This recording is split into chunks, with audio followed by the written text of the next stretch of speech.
आपण पाहत आहात केएस न्यूज मराठी। जत पंचायत समितीच्या सभापतीपदी अर्चना नाथा पाटील यांची तर उपसभापतीपदी म्हणून रवी लक्ष्मण बगली यांची बिनविरोध निवड झाली। ही निवड जतचे उपविभागीय अधिकारी अजय कुमार नष्टे यांच्या अध्यक्षतेखाली आणि तहसीलदार प्रवीण धानोरकर गटविकास अधिकारी यांच्या उपस्थितीत ही निवड झाली। अर्चना पाटील यांचे माहेर व्हसपेट आणि सासर कुंभारी आहे। नाथा पाटील यांचे गेल्या दशकापासून कोसारी पंचायत समितीवर एकहाती सत्ता असून त्यांचे कार्यकर्ते आणि समाजकारण करताना कधीही पक्षपात करत नसल्याने त्यांचे या पंचायत समिती गणात वर्चस्व असल्याचे दिसून येते।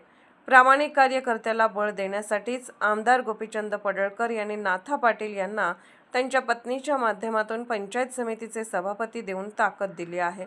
जत पंचायत समितीचे 18 सदस्य असून भाजपचे 12 पंचायत समिती सदस्य निवडून आल्याने सभापती हा भाजपचा होणार यात शंका नव्हती। पण काँग्रेस व राष्ट्रवादीचे 6 सदस्य असताना त्यांच्यातील कुणीही अर्ज भरू नये यासाठी प्रयत्न करून सभापती उपसभापती निवड बिनविरोध झाले। यानंतर भाजपाचे ज्येष्ठ नेते नगराध्यक्ष रवींद्र आरडी आणि दोन्ही सभापतीच्या प्रतिक्रिया पाहूया। माननीय प्रांताध्यक्ष आपले नष्टे साहेबांच्या अध्यक्षतेखाली आणि बीडीओ माडगुळकर सर यांच्या उपस्थितीत आणि धानोरकर सर तहसीलदार यांच्या उपस्थितीत निवडणूक प्रक्रिया पूर्ण झाली। या निवडणूक प्रक्रियेतून भारतीय जनता पार्टीचे या पंचायत समितीचे सभापती म्हणून सौभाग्यवती अर्चनाताई पाटील यांची एकमतानं निवड झाली, सर्वानुमते निवड झाली। त्यांचं मी मनापासून हार्दिक अभिनंदन करतो। त्याचबरोबर उपसभापती म्हणून श्री रविकुमार बगली यांची निवड झाली, ही पण सर्वानुमते झाली, एकमतानं झाली। यांचाही मी भारतीय जनता पार्टीच्या वतीनं हार्दिक स्वागत करतो।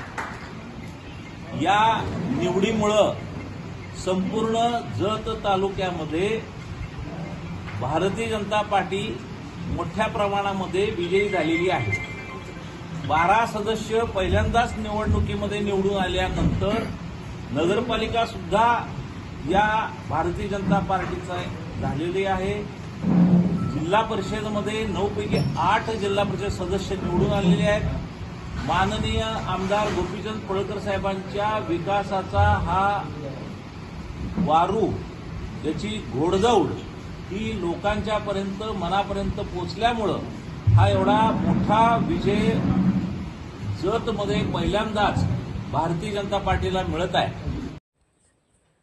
केएस न्यूज मराठी चॅनलला लाईक करा, शेअर करा आणि सबस्क्राईब करा।